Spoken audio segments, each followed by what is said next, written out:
আমাকে বলা হলো যে আপনাকে একটা বড় দলের নেতা বানানো হচ্ছে। শেষ পর্যন্ত দেখলাম কয়েকদিন পরে আনসারুল্লাহ বাংলা টিম নামে একটা দলের কিছু কাগজপত্র রেডি করলো। এরা হাসে আর বলে যে আমরা একটা দল তৈরি করেছি, আপনি এই দলের প্রধান। একটা লোক দীর্ঘদিন পর্যন্ত চোখ বেঁধে রাখার কারণে তার কান পচে গেছে। যখন দেখলো যে পোক পড়ছে তখন শুনলাম গালি দিচ্ছে, ওই শালা তুই আগে বলবি না, তোর সব কান টান পচে গেছে, তোর গন্ধে টিকতে পারি না, যা শালাকে নিয়ে যা, ক্রস দিয়ে মেরে ফেলে দে। নিয়ে গেল, লোকটাকে মেরে ফেলেছে। এসে গল্প করতেছে আবার যে ও শালাকে ফেলে দিয়ে আসে জঙ্গলে কুত্তায় খেয়ে ফেলবে। হাই সিকিউরিটি জেলে আমাকে রাখা হলো।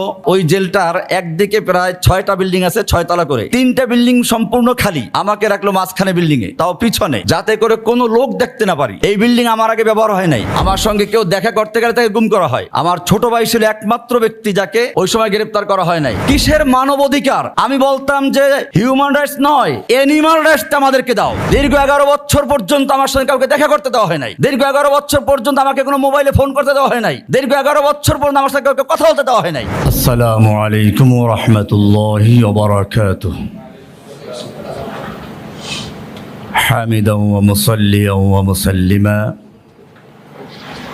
বৈষম্যহীন কারামুক্তি আন্দোলন কর্তৃক আয়োজিত কারাবন্দীদের ন্যায্য অধিকার প্রতিষ্ঠা, সকল মাজলুমের মুক্তি এবং নতুন করে জঙ্গি নাটকের প্রতিবাদে আয়োজিত অদ্য সাংবাদিক সম্মেলনের সম্মানিত সভাপতি, বৈষম্যহীন কারামুক্তি আন্দোলনের অতন্দ্র প্রহরী, মজলুমদের সত্যিকারী আপনজন নেতৃবৃন্দ, বাংলাদেশের সার্বভৌমত্ব এবং মানবাধিকারের সচেতন বিবেক সাংবাদিক বন্ধুগণ, আমি যদি কথা বলতে চাই অনেক লম্বা সময় বলতে হবে। এই জন্য আপনাদেরকে দাওয়াত দেব একদিন শুধুমাত্র আমার নিজের গল্পগুলো শোনা, কিভাবে নাটকটা সাজানো হয়েছিল। আমি বাড়িতে যাই ঈদের নামাজের পরে, 13 সালের রমজানের ঈদ পালন করে বাড়ি যাই।